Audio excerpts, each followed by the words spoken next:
Bueno, mi nombre es Darío, yo pertenezco al colectivo comunicacional de Radio Matraca. Nosotros como movimiento político que somos, lo que estamos intentando en el día de hoy es poner en la agenda política de los migrantes latinoamericanos una resistencia al Humboldt Forum, porque lo encontramos como un acto de violencia, como museo esplendoroso que se intenta mostrar de manera oficial como el proyecto cultural más importante de Europa.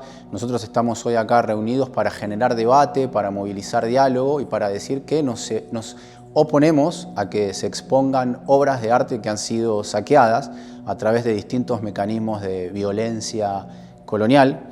Y estamos acá para generar esta discusión, para decir firmemente que nos oponemos. Entonces estamos proponiendo hoy acá un evento en el Aquarium de Coty de Berlín.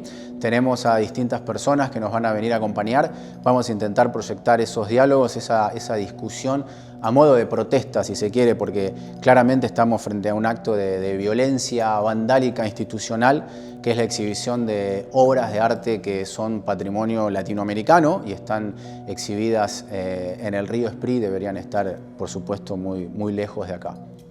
Bueno, creo que lo principal es que esta idea general del asalto al Humboldt Forum pues es una posición política y sobre todo una pregunta por el contexto que habitamos, que desde mi posición como colombiana pues es mucho más cercana a las máscaras COVID, pues porque compartimos un territorio nacional, pero creo que en general es una pregunta por cuál es el contexto que habitamos, cuál es nuestra relación con estos objetos, cuál es la posición y qué papel cumple el Humboldt también como una representación colonial. Bueno, yo creo que pueden haber varios escenarios y de hecho ya los estamos utilizando. Creo que un escenario es la intervención desde adentro. Sé de muchos espacios donde gente, no solamente de América Latina, sino de otras latitudes, también víctimas del saqueo y del colonialismo, están entrando en discusión y en reflexión con este fórum, con este espacio, con este representante de la institución colonial. ¿Cómo se debería ver la restitución? Y yo hablo desde mi experiencia como mujer negra, colombiana, afrocolombiana, migrante, activista. Y yo creo que tiene dos niveles. Uno es el nivel simbólico, espiritual, estético y epistémico, que expresan los objetos que se exponen en este museo, en el Humboldt Forum. Y el otro, y ese aspecto es mucho más problemático, tiene que ver con la reparación histórica y con la reparación y la devolución de la propiedad de la tierra, los medios de producción y la autonomía, la gestión autónoma de los territorios y de los recursos naturales. Y se desconoce un poco todo el componente radical que el proyecto decolonial tiene e invita y necesita. O sea, ¿cómo hacer un ejercicio decolonial radical? O sea, para mí pasa porque un instituto como este fórum o un museo no exista, pero en la práctica, en la praxis política, eso no es posible, o es posible, ¿verdad? Y si no es posible que no exista, ¿cómo lo intervenimos? ¿Y cuáles son las posibilidades que tenemos de saquearlo, de intervenirlo, de cuestionarlo, de fastidiarlo? Entonces, porque la única forma de colonial posible es que no exista. Cualquier otra cosa es una contradicción o es simplemente un adorno o no sé, o sea, es una antítesis del proceso y el proyecto y la práctica decolonial.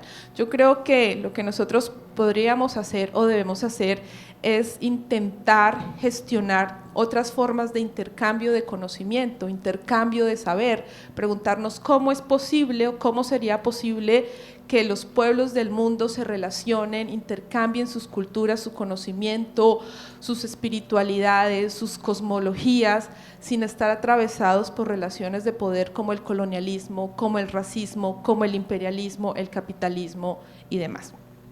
También retomando lo que Edna mencionó, la necesidad que tenemos de, por un lado, tener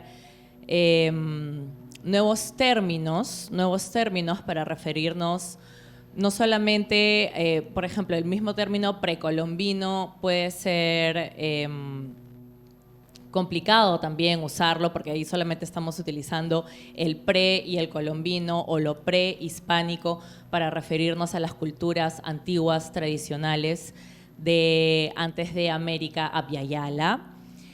Y por otro lado, cómo cada uno de nosotros se acerca a este tema. Precisamente lo de colonial yo también considero que se ha vuelto una moda, que muchas cosas se venden o se quieren vender de esa manera.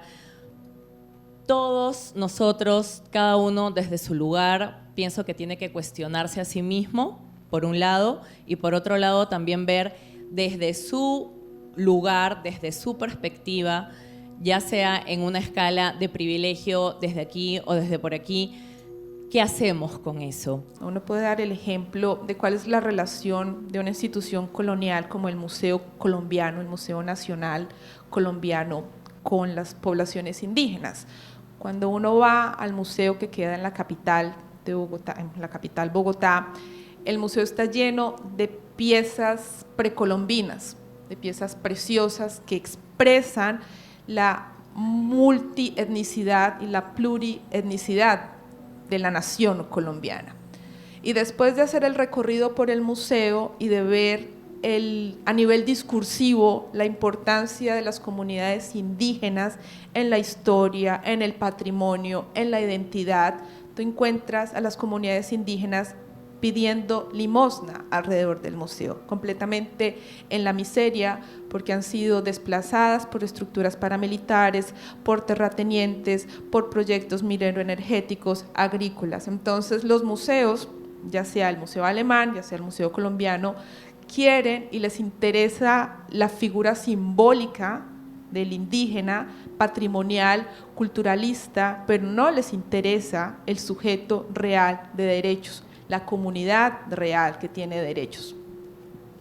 Voy a continuar un poco por el final, como el hilo que tú dejaste, es cómo encontramos otras formas de diálogo, de intercambio de conocimientos, de saberes, y así es un poco como nos invitan a Pablo y a mí también a participar en un diálogo de saberes, de situalidades, de conocimientos desde lo remoto, con personas colectivas artísticas en Quibdó, en el Chocó, que están trabajando con el Ribatrato, su reconocimiento como sujeto de derechos, asimismo porque está contaminado con mercurio por la minería, por el extractivismo de oro y de platino desde la época colonial, y esto que ha continuado masivamente. Y entre esas llegó unos colectivos de artistas de Europa que empezaron a establecer diálogos con colectivos de artistas en Quibdó, y empezaron a buscar formas de diálogo desde lenguajes ficcionados, desde cuerpos de mercurio, llamando la atención que no buscaban representar, sino buscaban generar diálogos en el que no se siguiera representando desde lo víctima o desde solo la destrucción, sino también desde las posibles soluciones o posibles diálogos, establecer con los territorios devastados también.